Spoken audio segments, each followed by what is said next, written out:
దిగేశారు సరే, కవిత future plan ఏంటి? ఇక మీదట కూడా టార్గెట్ హరీష్ సంతోష్ లేనా? ఇన్నాళ్ళు ఒక లెక్క, ఇక మీదట మరో లెక్క. అన్నకు తండ్రికి జాగ్రత్తలు, హరీష్ సంతోష్ రావులకు హెచ్చరికలు. రాజకీయం కాదు, ప్రతీకారమే కీలకం కాబోతోందా? కవిత భవిష్యత్ అడుగులపై సస్పెన్స్. కవిత చర్చించబోయే తెలంగాణ మేధావులు ఎవరు? ఇన్నాళ్ళు ఒక లెక్క, ఇక ముందు ఇంకో లెక్క. బీఆర్ఎస్ నుంచి సస్పెండ్ అయిన కల్వకుంట్ల కవిత భవిష్యత్ వైఖరి ఇదేనా? తనను సస్పెండ్ చేస్తూ పార్టీ తీసుకున్న నిర్ణయంపై తీవ్రంగా స్పందించిన కవిత తానే పార్టీకి రాజీనామా చేస్తున్నట్లు ప్రకటించారు. పార్టీ ద్వారా దక్కిన ఎమ్మెల్సీ పదవి కూడా రాజీనామా చేసి ఆమె ఇప్పుడేం చేయబోతున్నారు అన్నదే అన్ని వర్గాల్లో ఆసక్తి రేపుతున్న అంశం. ఒక్క బీఆర్ఎస్ లోనే కాదు, తెలంగాణ రాజకీయాల్లో ఇప్పుడు కవిత ఒక సంచలనం. లేఖ లీక్ వ్యవహారం మొదలు ప్రతి అడుగులో పార్టీ వ్యవహారాలను తప్పుపడుతూ ఆమె చేసిన వ్యాఖ్యలు ప్రకంపనలే సృష్టించాయి. మంగళవారం ఏకంగా పార్టీ అగ్రనేతలుగా ఉన్న హరీష్ రావు, సంతోష్ రావులను టార్గెట్ చేస్తూ ఆమె చేసిన ఆరోపణలు అగ్గిపెట్టేశాయి. ఈ ఇష్యూలో సీరియస్ గా స్పందించిన కేసీఆర్ కవితపై సస్పెన్షన్ వేటు వేశారు. నాన్న మాటే శిరోధార్యమంటూ కవిత కారు దిగేశారు సరే, ఇప్పుడు ఎటువైపు అడుగులు వేస్తారు? రాజకీయంగా ఏం చేయబోతున్నారు అన్నదే కీలకంగా మారింది. అయితే కేవలం రాజకీయం కాదు, ప్రతీకారం ముఖ్యమన్నట్లుగా ఆమె వ్యాఖ్యలు స్పష్టం చేస్తున్నాయి. జరపైలం అంటూ నాన్నకు జాగ్రత్తలు చెప్పారు, అన్నకు సూచనల్లాంటి హెచ్చరికలు చేశారు. కానీ మరోసారి హరీష్, సంతోష్లను టార్గెట్ చేసిన కవిత ఇక మీదట కూడా రాజకీయంగానైనా వ్యక్తిగతంగానైనా తన టార్గెట్ వాళ్లేనని చెప్పకనే చెప్పారు. పార్టీలో తనపై కుట్రలు చేస్తున్నారంటూ ఇన్నాళ్లు నర్మగర్భంగా మాట్లాడిన కవిత ఇప్పుడు వాళ్ళెవరో చెప్పేశారు, బహిరంగంగా ఆరోపణలు కూడా చేశారు. దీంతో ఇక ముందో లెక్క, ఇక మీదట మరో లెక్క ఉండబోతోందని మాత్రం అర్థమవుతోంది.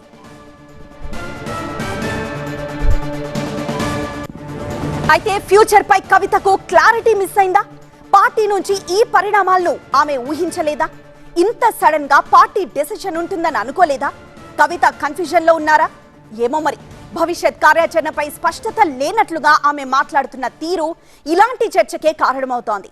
అందుకే తాను ఏ పార్టీలోనూ చేరబోనన్న ఆమె జాగృతి కార్యకర్తలతో, తెలంగాణ మేధావులతో పాటు అన్ని వర్గాల వారితో చర్చించి నిర్ణయం తీసుకుంటానని చెప్పారు.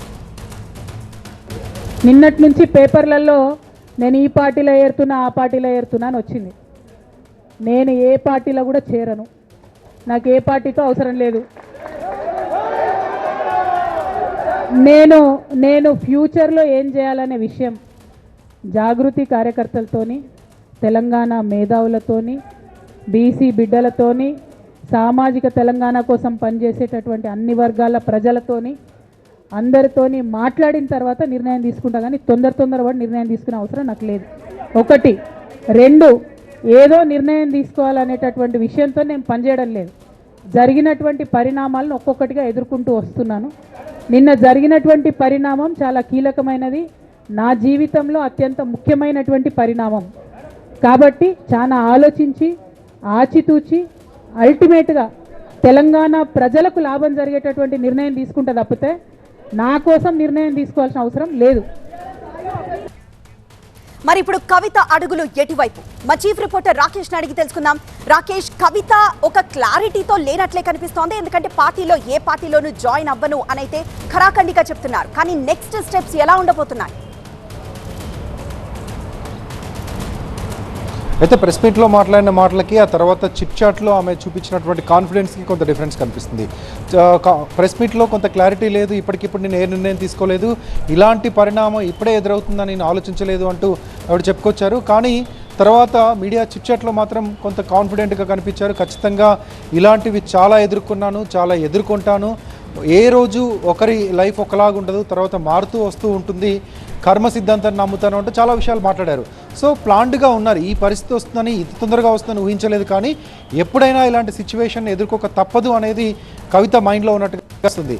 సో ఏ పార్టీలో చేరను అన్నారు, కానీ కొత్తగా పార్టీ పెడతాను అనే విషయాన్ని అయితే ఆమె ఎక్కడ కొట్టిపడేయలేదు. కొత్తగా పార్టీ పెట్టే ఆలోచనలో ఉన్నట్టుగా కనిపిస్తుంది. ఆమె సన్నిహితులు కొంతమంది చెప్తున్న వివరాల ప్రకారం అయితే కొత్తగా పార్టీ పెట్టే యోచనలో ఉన్నారు. జాగృతి ప్లాట్ఫామ్లో ఇప్పుడు పనిచేయడానికి ఎట్లాగూ అన్ని రకాల వనరులు ఆమె దగ్గర ఉన్నాయి. జాగృతి ఆల్మోస్ట్ ఒక రాజకీయ పార్టీ లాగానే నడుస్తుంది. ఎందుకంటే దానికి విభాగాలు ఉన్నాయి, దానికి అన్ని వింగ్స్ ఉన్నాయి. యూత్ వింగ్ ఉంది, స్టూడెంట్ వింగ్ ఉంది, కార్మిక విభాగం ఉంది, మహిళా విభాగం ఉంది, ఎస్సీ ఎస్టీ బీసీ వింగ్స్ ఉన్నాయి. ఇలా చాలా రకాల వింగ్స్ ఉన్నాయి. కొంత స్ట్రెంగ్తన్ అయినటువంటి organization, already well noted organization. కాబట్టి ఆర్గనైజేషన్ వేదికగా బీసీల కోసం, బీసీ రిజర్వేషన్ల కోసం, సామాజిక తెలంగాణ కోసం పోరాటం చేస్తుంది. కాబట్టి దాన్ని కంటిన్యూ చేస్తూనే ప్రజల నుంచి అభిప్రాయాలు తీసుకొని, కార్యకర్తల నుంచి అభిప్రాయాలు తీసుకొని, వెల్ విషర్ నుంచి కొంత అభిప్రాయాలు తీసుకొని ఆ తర్వాత ఆలోచించుకొని కొత్త పార్టీ పెట్టాలా, ఆ పార్టీ రూపము, సిద్ధాంతాలు ఎలా ఉండాలి అంతా ఎక్సర్సైజ్ చేసి కావాల్సినంత టైం కూడా ఉంది. బీఆర్ఎస్తో మళ్ళీ ప్యాచ్ అయ్యేటువంటి అవకాశం లేదు. బీఆర్ఎస్లోకి మళ్ళీ వచ్చే ఛాన్స్ అయితే లేదు. చిట్చాట్లో కూడా ఒకవేళ అలాంటిది ఏమైనా ఉంటుందంటే ఇప్పట్లో ఉండదు. ఆ విషయం ఏమైనా అడగాలనుకుంటే మీరు కేసీఆర్ని అడగండి అంటూ వాడు చెప్పుకొచ్చారు తప్ప తనకు తానుగా వెళ్తానని చెప్పలేదు. సో పరిస్థితులు కూడా అలా కనిపించట్లేదు. కాబట్టి బయటికి వెళ్ళేది ఉంటే ఇంకా 3 ఏళ్ళు ఎన్నికలకు సమయం ఉంది. ఆ 3 ఏళ్లలో చాలా టైం ఉంటుంది. కాబట్టి ఎక్సర్సైజ్ చేస్తుంది. ఒక 1 ఇయర్ తర్వాత డిసిషన్ తీసుకోవచ్చు. కానీ ఆ లోపు ఉద్యమ బిడ్డను, ఉద్యమం చేసి ఇంతవరకు వచ్చాను కాబట్టి ఉద్యమాన్ని వదిలిపెట్టాను.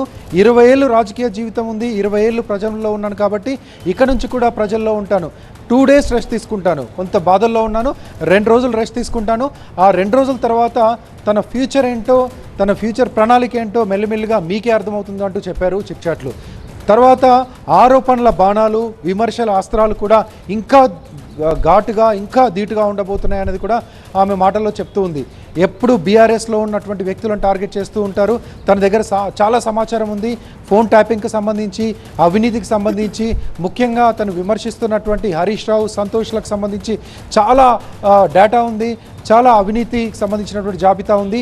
ఒక్కొక్కటిగా బయట పెడతానంటూ చెప్పారు. నిన్నటి వరకు హరీష్ రావు, అదేవిధంగా సంతోష్ని టార్గెట్ చేసినటువంటి కవిత ఇప్పుడు ఇంకా కొంత విస్తృతంగా కామెంట్ చేస్తూ ఉన్నారు. పోచంపల్లి మీద, లేకపోతే ఇంకా కొంతమంది ఎమ్మెల్సీల మీద కూడా కామెంట్ చేస్తూ ఉన్నారు. ఇంకా పరిధి పెరిగేటువంటి అవకాశం ఉంటుంది. బీఆర్ఎస్లో ఎవరెవరైతే తన మీద కౌంటర్స్ వేస్తారో, ఎవరెవరైతే తన మీద మాట్లాడతారో వాళ్ళందరి మీద కూడా మాట్లాడుతుంది. వాళ్ళందరి గుట్టు విప్పేటువంటి అవకాశం కూడా కనిపిస్తుంది. ఇక పొలిటికల్ ఫ్యూచర్ గురించి అయితే ఇప్పటికే స్పష్టం లేకపోయినా కొంత కాన్ఫిడెన్స్గా ఉన్నారు. కాబట్టి ఒక ప్రీ ప్లాన్డ్ ఆలోచనతో ఉన్నట్టు మాటలు అర్థం చేసుకోవచ్చు. ఎస్ రాకేష్, ఇక కవిత ఎవరు విడిచిన బాణం? దీనిపై ఇంట్రెస్టింగ్ కామెంట్స్ చేశారు టీపీసీసీ చీఫ్ మహేష్ కుమార్ గౌడ్. కవిత తిరుగుబాటుపై టీపీసీసీ చీఫ్ మహేష్ ఆసక్తికర వ్యాఖ్య చేశారు. ఏమో కేసీఆర్ విడిచిన బాణమేనేమో, ప్రజల దృష్టిని మళ్లించే వ్యూహమేమో, కేసీఆర్ కుటుంబమే ఈ నాటకం నడుపుతుండొచ్చు. ఏదో ఒక రోజు కవితను తిరిగి పార్టీలోకి తీసుకోవచ్చు. మళ్ళీ ఎమ్మెల్సీ పదవి ఇచ్చినా ఆశ్చర్యమేమీ లేదు అంటున్నారు మహేష్ కుమార్ గౌడ్. అది కుటుంబ తగాదా, కుటుంబ పంచాయతీ, ప్రజల్ని మభ్యపెట్టడానికేనని నేను అనుకుంటున్నా అంటున్నారు టీపీసీసీ చీఫ్. వాళ్ళ కుటుంబంలో తగాదతో వాళ్ళు ఒకరికొకరు బయటపడితే ఎవరు విడిచిన బాణం కేసీఆర్ విడిచిండొచ్చు.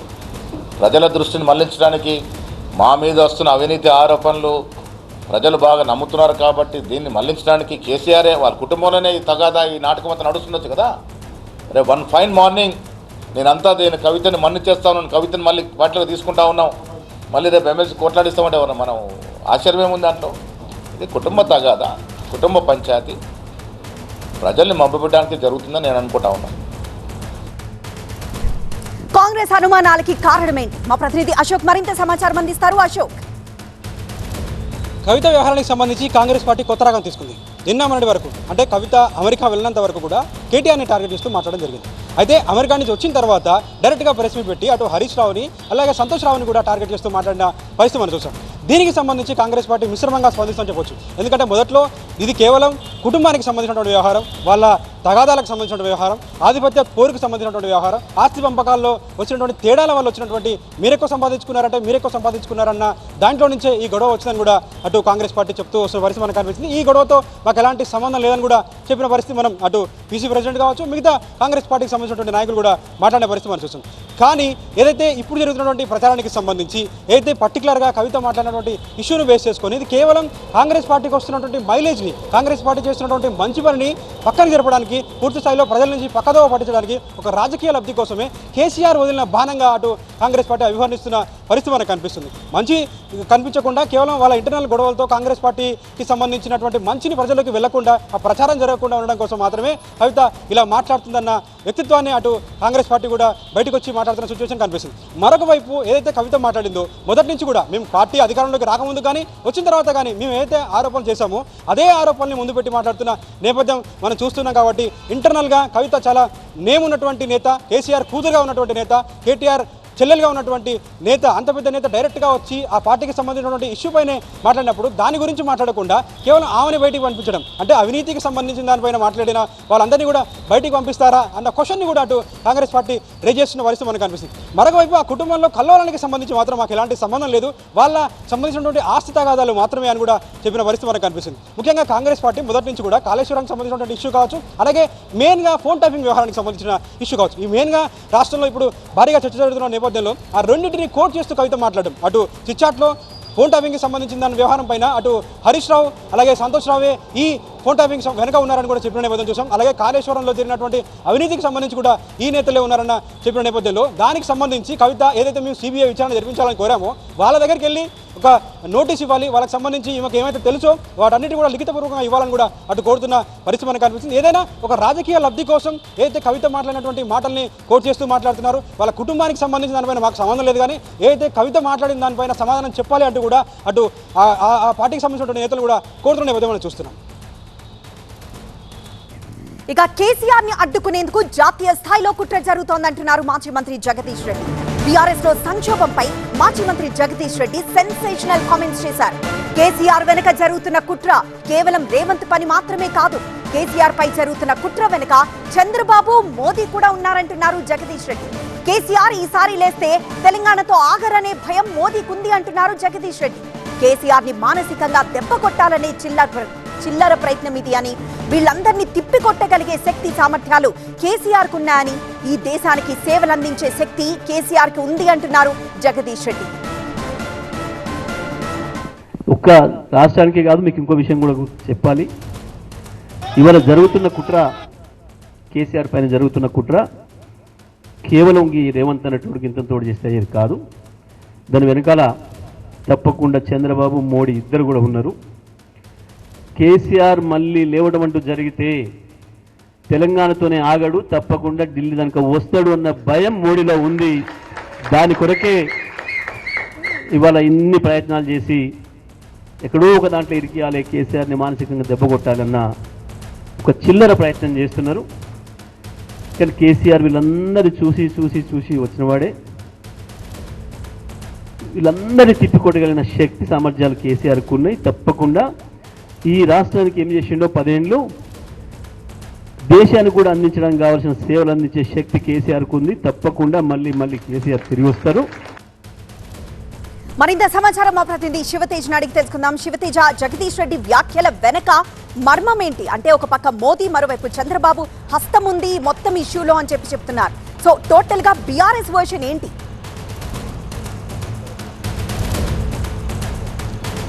సో ఏదైతే కవిత మొదటి రోజు ప్రెస్ మీట్ పెట్టి అటు హరీష్ రావుతో పాటు సంతోష్ రావు పైన కొన్ని వ్యాఖ్యలు చేయడం జరిగింది. ఈ రోజు కూడా ఆమె ఏదైతే పార్టీకి రాజీనామా చేస్తున్నా అని చెప్పి ఒక ప్రెస్ మీట్ నిర్వహించిందో దాంట్లో కూడా మరొకసారి హరీష్ రావు పైన తీవ్ర స్థాయిలో ఆరోపణలు చేసిన పరిస్థితి, అటు సంతోష్ రావును కూడా ట్యాగ్ చేస్తూ ఆరోపణలు చేసిన పరిస్థితి కనిపిస్తుంది. సో దీన్ని ఎప్పటికప్పుడు టీఆర్ఎస్ పార్టీకి సంబంధించిన నేతలంతా కూడా తిప్పికొట్టుతున్న పరిస్థితి అయితే కనిపిస్తుంది. సో కవిత ఎపిసోడ్కి సంబంధించిన ఆపరేషన్ అంతా కూడా ఇక్కడ ఎర్రవెల్లి ఫామ్ హౌస్ నుంచే పూర్తిగా జరిగిందని చెప్పాలి. ఆమె మొదటి రోజు నుంచి ఈ రోజు 3 రోజుల వరకు కూడా మొత్తం ఆపరేషన్ ఇక్కడ నుంచే జరిగింది. కానీ ఇక్కడ ఉన్నటువంటి నేతలు ఎవరు కూడా ఇప్పటివరకు మీడియాతో మాట్లాడలేదు. ఎందుకంటే కీలక నేతలంతా కూడా ఫామ్ హౌస్లోనే ఉన్నారు. అటు కేటీఆర్ కావచ్చు, ప్రశాంత్ రెడ్డి కావచ్చు, జగదీశ్వర్ రెడ్డి కావచ్చు, ఇట్లాంటి సీనియర్ నేతలంతా ఉన్నారు. ఇంతకు మునిపే ఫామ్ హౌస్ నుంచి ప్రశాంత్ రెడ్డి కూడా బయటకు వెళ్ళిపోవడం జరిగింది. సో ఎక్కడా కూడా మీడియా 3 రోజుల నుంచి ఇక్కడ ఉన్నప్పుడు కూడా ఇక్కడ ఉన్నటువంటి వారు మీడియాతో ఎవరూ మాట్లాడలేదు. కానీ ఈరోజు ఏదైతే ఎర్రవల్లి ఫామ్ హౌస్లోనే సింగరేణి కార్మికులకు సంబంధించిన కొంతమంది నేతలు బీఆర్ఎస్ పార్టీలో చేరారు. దానికి కేటీఆర్ కూడా హాజరయ్యారు, అలాగే జగదీశ్వర్ రెడ్డి కూడా హాజరయ్యారు. ఇండైరెక్ట్గా మాత్రం జగదీశ్వర్ రెడ్డి ఆ కవిత ఎపిసోడ్కి సంబంధించి కొంత మాట్లాడడం జరిగింది. ఎందుకంటే ఇదంతా కూడా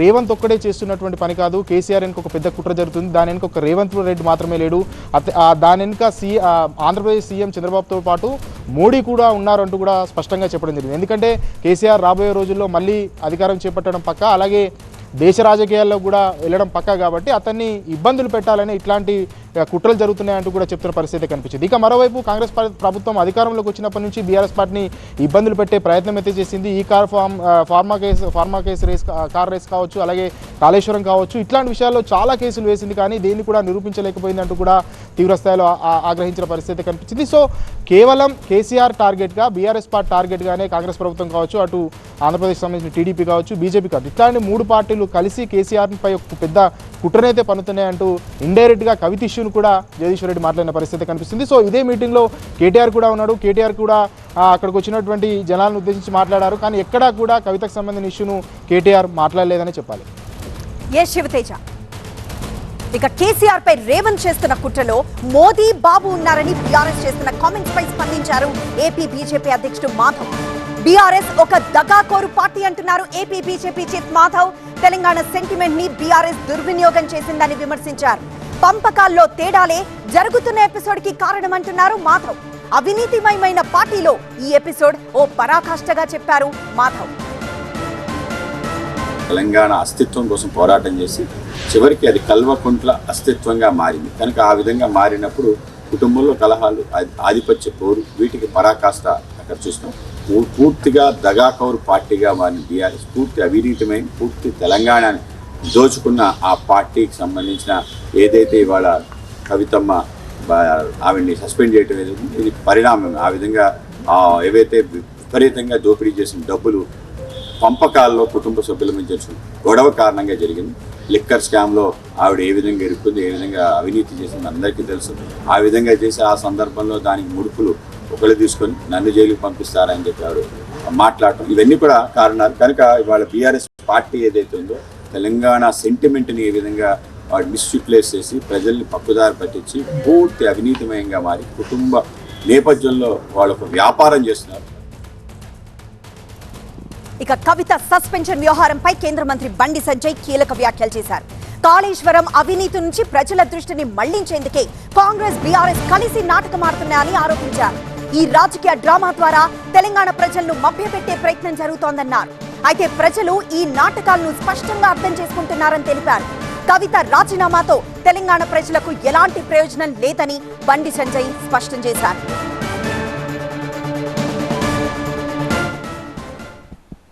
ఇలా కాళేశ్వరం ఇష్యూను డైవర్ట్ చేయడానికి బీఆర్ఎస్ పార్టీ అవినీతి పార్టీ అని చెప్పి ప్రజల లోపల చర్చ జరుగుతున్నది. దాని నుంచి డైవర్ట్ చేయడానికి కాంగ్రెస్ పార్టీలోని కొంతమంది నాయకులు బీఆర్ఎస్ పార్టీ నాయకులతో కుమ్మక్కై వాళ్ళకు స్ట్రాటజీ, ఒక ప్లాన్ ప్రకారం ఆ ఇష్యూను డైవర్ట్ చేసి కవిత గారి ఇష్యూను ముందు తీసుకొచ్చి ఇలా కుటుంబం లోపల జరిగేటువంటి ఒక పార్టీ అంతర్గత విషయాన్ని ఒక సమస్యగా చర్చ జరిగేటువంటి అవకాశం ఇవాళ కొంతమంది ఇస్తున్నారు. ఇవాళ చర్చ దేని మీద జరగాలి? కాళేశ్వరంలో కేసీఆర్ కుటుంబం 1,00,000 కోట్ల అవినీతి పాల్పడ్డది. గొర్రెల స్కామ్ అయింది, బర్రెల స్కామ్ అయింది, చేపల స్కామ్ అయింది, విద్యుత్ స్కామ్ అయింది, ఫోన్ ట్యాపింగ్ స్కామ్ అయింది, ఈ ఫార్ములా స్కామ్ అయింది. వాటిలో కేసీఆర్ కుటుంబం చర్చ జరగాలి.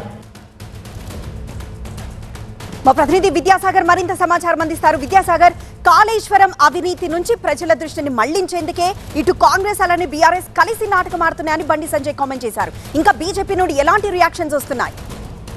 ఎస్, ఓవరాల్గా కవిత ఎపిసోడ్ మీద బీజేపీ పార్టీ 2 విషయాలను చెప్తూ ఉంది. ముఖ్యంగా ఏదైతే ఒక కుటుంబ పార్టీలో వచ్చేటటువంటి చిన్న కలహాలను తీసుకొచ్చి అది రాష్ట్ర సమస్యగా చూపేటువంటి ప్రయత్నం చేస్తున్నారు. దీని ద్వారా కేసీఆర్ కుటుంబం సంబంధించినటువంటి అవినీతిని చర్చకు రాకుండా చేస్తూ ఒకవైపు బీఆర్ఎస్ లబ్ధి పొందుతుంటే మరొక వైపు రాష్ట్రంలో ప్రజా సమస్యలు నెలకొన్నాయి. ముఖ్యంగా రైతులకు ఇటీవల నష్టం వాటిల్లడం కావచ్చు, అదేవిధంగా యూరియా కొరత కావచ్చు, ఈ రకరకాల సమస్యలు ఉన్నాయి. స్థానిక సంస్థలకి ఎన్నికలకు వెళ్లాల్సిన విషయం ఉంది. అదేవిధంగా బీసీ రిజర్వేషన్, ఈ అంశాలన్నిటి మీద ప్రజలు తిరగబడతారన్న ఉద్దేశంతో ఈ విషయాన్ని కనుమరుగు చేయడానికి ఒక కవిత ఇష్యూని పెద్ద స్టేట్ వైడ్ చేసి చూపిస్తున్నారంటూ కూడా బీజేపీ కాంగ్రెస్ వైపు కూడా ఆరోపణ చేస్తున్న పరిస్థితి కనిపిస్తుంది. ముఖ్యంగా కాంగ్రెస్ బీఆర్ఎస్ 2 పార్టీలు కూడా కుమ్మక్కయ్యి కవిత ఎపిసోడ్ను పెద్ద చేసి ప్రజా సమస్యలను డైవర్షన్ చేసేటువంటి పాలిటిక్స్ చేస్తున్నాయంటూ బీజేపీ నేతలు మండిపడుతున్నారు. అసలు కవిత ఇష్యూ అనేది పెద్దగా పట్టించుకోవాల్సిన అవసరం లేదు. ఒక పార్టీలో ఉన్నటువంటి ఒక కుటుంబంలో వచ్చిన ఒక చిన్న అలజడి అది వాళ్ళు చూసుకుంటారు. దాన్ని స్టేట్ వైట్ చేసి చూపెట్టాల్సిన అవసరం లేదు. ఇక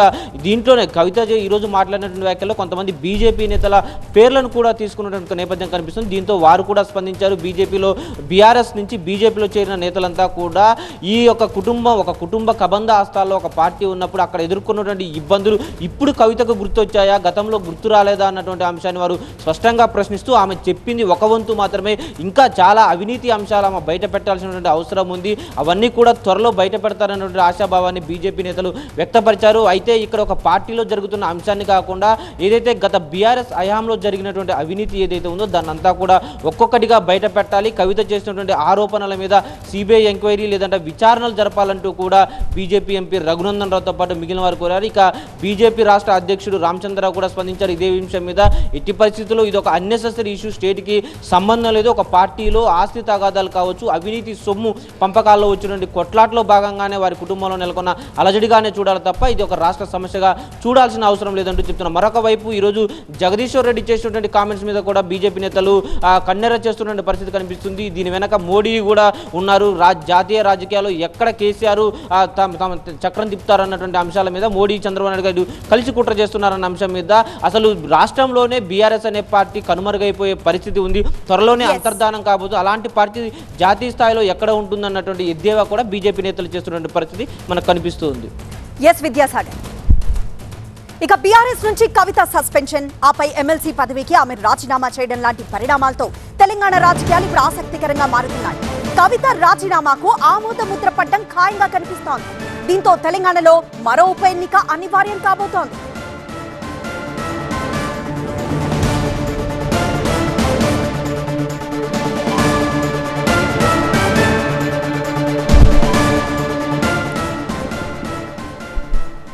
సో ఉప ఎన్నిక ఖాయం కాబోతున్న నేపథ్యంలో ప్రస్తుతం అక్కడ పార్టీల పరిస్థితి ఎలా ఉందో మా ప్రతినిధి దివాకర్ అడిగి తెలుసుకుందాం. దివాకర్, ప్రస్తుతం ఉప ఎన్నిక ఖాయంగా కనిపిస్తోంది. సో పార్టీల బలాబలాలు ఎలా ఉన్నాయి? ఎమ్మెల్సీ పదవికి బీఆర్ఎస్ పార్టీ సభ్యత్వానికి కవిత రాజీనామా చేయడంతో ఉమ్మడి నిజామాబాద్ జిల్లా వ్యాప్తంగా సర్వత్రా చర్చనీయాంశంగా మారింది. ఈ అంశంపై అన్ని పార్టీలు ఒక ఆసక్తికరమైనటువంటి చర్చ జరుగుతుంది. నిజామాబాద్ జిల్లాకు ఎమ్మెల్సీ కవిత మొదటి నుంచి కూడా ప్రాధాన్యత ఇస్తూ వచ్చారు. మెట్టినీళ్ళైనటువంటి నిజామాబాద్ నుంచే మొదటిసారిగా 2014లో ఇక్కడ ఎంపీగా గెలుపొందడం జరిగింది. దాని తర్వాత 2019లో జరిగిన ఎంపీ ఎలక్షన్లో ఓటమి పాలయ్యారు. దాని తర్వాత అప్పటికే పార్టీ ఇక్కడ నిజామాబాద్ జిల్లాకు దూరంగా ఉన్నటువంటి కవిత మళ్ళీ ఇక్కడ ఇప్పుడు ప్రస్తుతం ఉన్నటువంటి రూరల్ ఎమ్మెల్యే కాంగ్రెస్ పార్టీ నుంచి ఉన్నారు. అప్పుడు బీఆర్ఎస్లో ఉండి ఆయన ఎమ్మెల్సీ నుంచి తొలగించడంతో ఆ పదవికి కవిత ఎంపిక అవ్వడం జరిగింది. అప్పటి నుంచి 2022 వరకు మళ్ళీ ఎమ్మెల్సీగా కొనసాగారు. మళ్ళీ 2022లో జరిగినటువంటి ఎమ్మెల్సీ ఎన్నికల్లో ఏకగ్రీవంగా కవిత ఎంపికయ్యారు. ఇంకా 2028 వరకు ఆమె పదవీ కాలం ఉంది. కానీ ఇప్పుడే దాదాపు 2.5 సంవత్సరాల పదవీ కాలం ఉండగానే రాజీనామా చేశారు. ఇప్పుడు ఈ అంశం సర్వత్రా ఆసక్తిగా మారింది. ఇప్పటికే ఉమ్మడి నిజామాబాద్ జిల్లా స్థానిక సంస్థల ఎన్నికల అంటే వారి సభ్యులందరూ కూడా పదవీకాలం ముగిసింది. 2024 జూలైలో వాళ్ళ పదవీకాలం ముగిసింది. ఇప్పుడు వాళ్లకు మళ్ళీ ఎన్నికలు జరగాలి. దాని తర్వాత ఈ ఉప ఎన్నిక వస్తే వీళ్ళంతా ఓట్లు వేసే అవకాశం ఉంది. అయితే ఇప్పటికైతే ఎమ్మెల్సీ కవిత రాజీనామాను ఆమోదిస్తే ఉప ఎన్నిక అనివార్యమైనప్పటికీ స్థానిక సంస్థల ప్రజాప్రతినిధులు ఓటు వేయాల్సి ఉంటుంది. ఈ స్థానిక సంస్థల ఎన్నికలు మిగసాకే ఈ అంశం మరింత బలంగా మారే అవకాశం ఉంది. ఎందుకంటే ప్రజాప్రతినిధులంతా కూడా ఓట్లు వేయాలంటే వాళ్ళు మొదట స్థానిక సంస్థల ప్రజాప్రతినిధులుగా ఎంపిక కావాల్సి ఉంటుంది. ఈ ఎన్నిక అయిన తర్వాత ఎమ్మెల్సీ ఎన్నిక జరిగే అవకాశం ఉంది. అయితే కాంగ్రెస్ పార్టీ లాస్ట్ జరిగినటువంటి ఎమ్మెల్సీ ఎన్నికల్లో పోటీ చేయలేదు. అటు బీజేపీ కూడా అభ్యర్థిని నిలపలేకపోయింది. ఎమ్మెల్సీగా కవిత ఏకగ్రీవంగా ఎన్నికయ్యారు. అప్పుడున్న పరిస్థితుల్లో ఒక స్వతంత్ర అభ్యర్థి మాత్రమే తను నామినేషన్ దాఖలు చేసినప్పటికీ అది రిజెక్ట్ కావడం జరిగింది. అప్పుడు ఏకగ్రీవంగా ఎమ్మెల్సీ కవిత ఎన్నికయ్యారు. ఉద్యమకాలం నుంచి 2010 ప్రాంతం నుంచి కూడా ఈ నిజామాబాద్ నుంచి ఎక్కువ ప్రాధాన్యత వహిస్తూ వస్తున్నారు. బతుకమ్మ కార్యక్రమాలను కూడా నిజామాబాద్ నుంచి ఎక్కువ నిర్వహించడం జరిగింది. దీంట్లో భాగంగానే కవిత ఈ నిజామాబాద్ జిల్లా ప్రజాప్రతినిధులకు చాలా దగ్గరగా అయ్యారు. ఒక దశలో బీఆర్ఎస్ నిజామాబాద్ జిల్లాలో బీఆర్ఎస్ అంటే కవిత అంటే బీఆర్ఎస్గా మారిపోయారు. ప్రజాప్రతినిధులంతా కవితగా ఎక్కువ ప్రాధాన్యత ఇస్తూ వచ్చారు. ఈ నేపథ్యంలోనే ఈ ఎమ్మెల్సీ పదవికి రాజీనామా చేయడం, బీఆర్ఎస్ పార్టీ సభ్యత్వానికి రాజీనామా చేయడంతో అన్ని పార్టీలు కూడా ఆసక్తిగా గమనిస్తున్నాయి. మొత్తం మీద ఈ ఉప ఎన్నిక అనివార్యమైతే మాత్రం స్థానిక సంస్థల ప్రజాప్రతినిధులు ఎన్నికైన తర్వాతనే ఆ ఎన్నిక జరిగే అవకాశం కనిపిస్తుంది. ఎస్ దివాకర్, ఇది రోజు 585 బ్రేక్.